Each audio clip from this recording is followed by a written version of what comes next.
Donald Trump has announced on social media that he is going to implement on day one in office 25% tariffs on Canada and Mexico, all goods coming in, as well as 10% tariffs on China. These are our three biggest trading partners that we have in the U.S. So tariffs on these countries are going to be the most impactful ones that we could choose.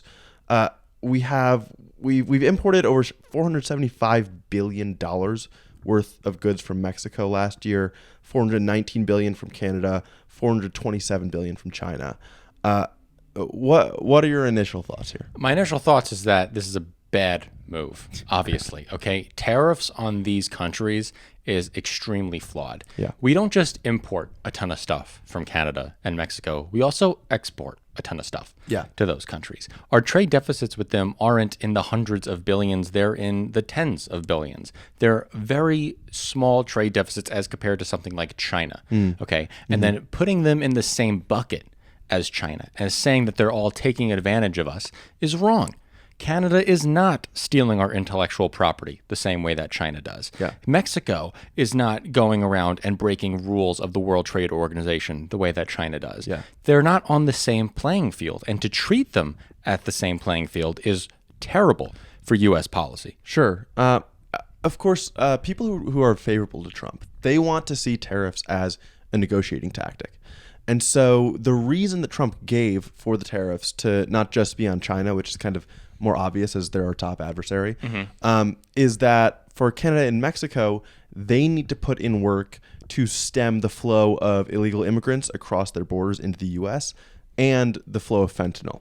Part of why this is so comical to me is because of how small the flow of those things over the Canadian border is. Yeah, like saying that you're concerned about Canadian border security, it just kind of makes you go pause and you're like, wait a second, what are we still talking about here anymore? Yes. And again, why are we taking these people seriously? Unfortunately, he's the president now, so that's why. But it's like it almost seems like an unserious attack. Exactly. I feel like there's another angle to this. Right. Yeah. For the reasons of why he's doing this. The USMCA, the NAFTA 2.0 that he negotiated last time he was in office, is up for renegotiation in 2026. And I'm sure that he wants to take as much leverage as possible going into that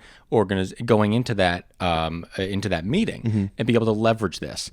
My issue with that is that's not how you foster good relationships with the countries around you. That's not how you do that. And then also, it could get the United States in legal trouble nationally, but internationally, but the international courts don't mean anything. But like the United States doing this would be breaking the rules of the World Trade Organization. Yeah. Right? But obviously, we don't care about that because the United States doesn't care about the World Trade Organization if we're the ones breaking the rules. Yeah. Because we basically own it.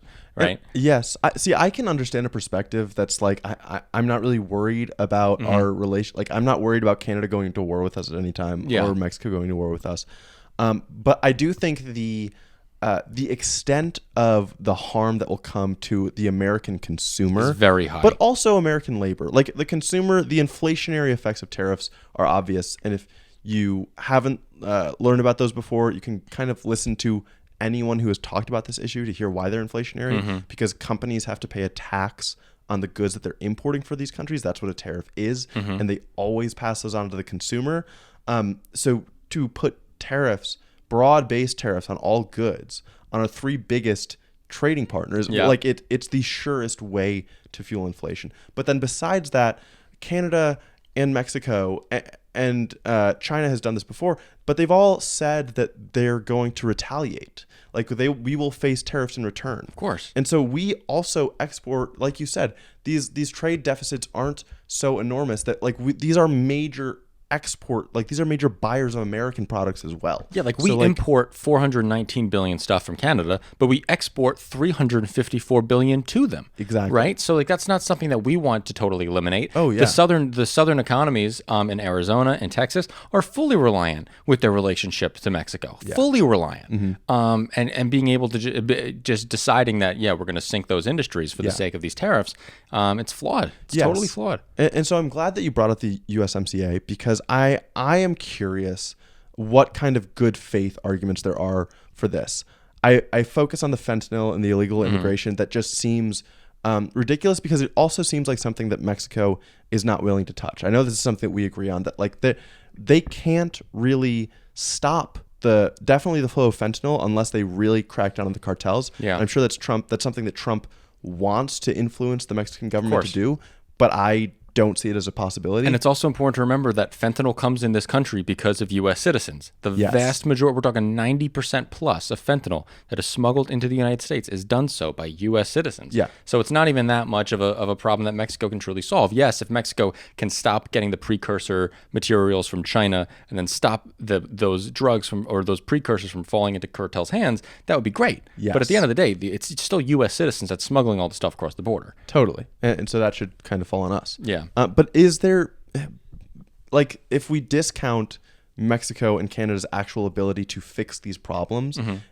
this is the worry for me is like, okay, so we're putting up these straw man arguments, which means that as long as those are the rationale for this really harmful action, these tariffs will be able to stay in place indefinitely. It's like these rationales and the objectives that we're putting in front of Canada and Mexico are completely unachievable. Exactly. And because they're completely unachievable, these policies won't stop. So do you think that this is truly just an issue of like ignorance and stupidity on the part of Trump and the people helping him make this decision and this announcement? Or do you think there are actual good faith things? Do you think even if it is if it makes us the bad guy, supposedly, to force the hand of renegotiation of the USMCA or have them agree to other things in addition to what we agreed on before, are there real concessions that you can think of that would be like super valuable to us? Yeah. So I do. Like in the USMCA, we did get some concessions for Mexico and Canada that did make things valuable for us. We increased labor rights in Mexico as part of the USMCA. Which makes American labor more competitive with Mexican labor. Exactly. And then we did something with Canada where we increased the amount of cheese that Canada was buying from the United States. These are great things. Is it enough to like explode this whole North American economy over? My answer is no. Sure.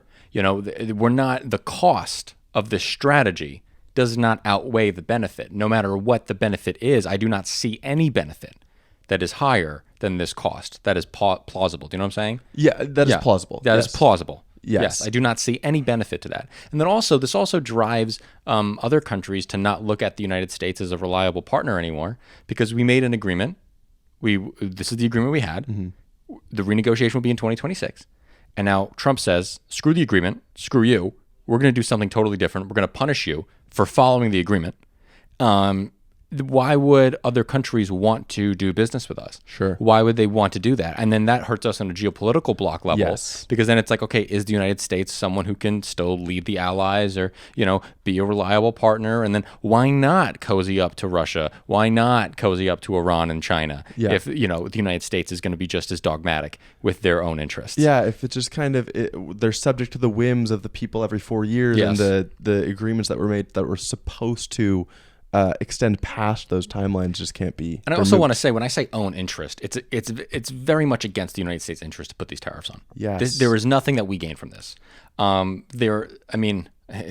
Saying nothing we gain is incorrect, I guess, because the correct statement would be we gain manufacturing capabilities in a very small number of sectors, and those very small number of sectors succeed while the rest of the sectors fail. I'm going to put up on the screen right now a study that talked about the effects of the aluminum and steel tariffs that Trump put in place on China and Canada at that point, and the effects on the U.S. economy. It showed that the U.S. economy slowed overall because of these tariffs, but the aluminum and steel industry did see wage growth and did see job expansion. But overall, the United States economy shrunk because of it. Yes, and I feel like that another point that I want to make about tariffs here is that we're importing goods from these specific countries because this is where we can maximize the cost of those goods and the efficacy of them. Yep. So when we put tariffs on them, we're driving the cost up.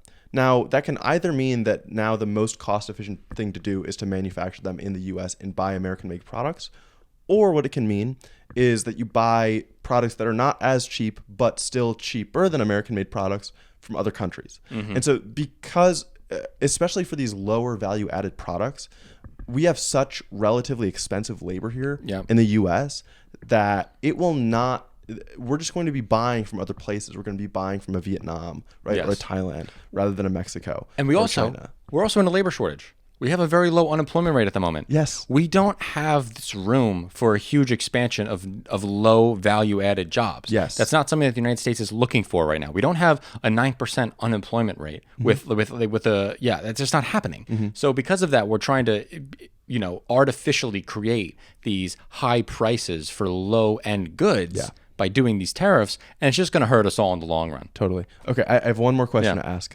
A lot of people, again, they have seen these Trump tariffs as just a negotiating tactic. They don't really trust or believe that when push comes to shove and he gets into office, that he will do them. Do you think he will put these on? I 100% think he will put them on. I 100% think he'll put them. How long will they be on? I don't know. Yeah. But I do think he will be putting them on. Because now I think if he doesn't put it on, then he looks like a loser. Yes. No, right? I agree. Like, it makes more sense on the campaign trail. Yeah. Like, to appear blustery and like strong against China, for example, say 60%. Sure. But now he's won the election. We've got specific numbers on how strong these tariffs are going to be. When he's going to do it. Specifically day one of his first executive actions. So be careful about that and start investing in U.S. businesses because they'll probably do better.